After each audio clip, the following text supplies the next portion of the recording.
Kolkata কালাইডোস্কোপ।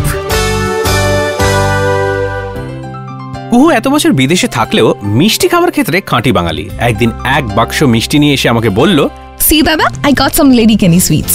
So funny name না? Funny? এই মিষ্টি কার নামে তৈরি জানিস? কার নামে? Wife of viceroy Lord Canning. Are you serious? একদমই তাই। লেডি ক্যানিং এর জন্মদিনের আগে কলকাতার প্রসিদ্ধ ভীমনাগে অর্ডার পড়ল এক ধরনের বিশেষ মিষ্টি তৈরি করতে, যেটা দেখতে একদম অন্যরকম হবে। অনেক ভেবে ভীমনাগের ময়রা একটা মিষ্টি আবিষ্কার করলো, যেটা ঠিক পান্তুয়ার মতো গোলও নয়, আবার ল্যাংচার মতো লম্বাও নয়। মিষ্টি খেয়ে ক্যানিং সাহেব এত খুশি হলেন যে তার স্ত্রীর নামে এই মিষ্টি রাখা হয় লেডি কিনি। You mean Lady Canning? Yes, colloquial terms অবশ্যই সেটাকে বলা হয় লেডি কিনি। নে খেয়ে দেখ, কি দারুণ খেতে।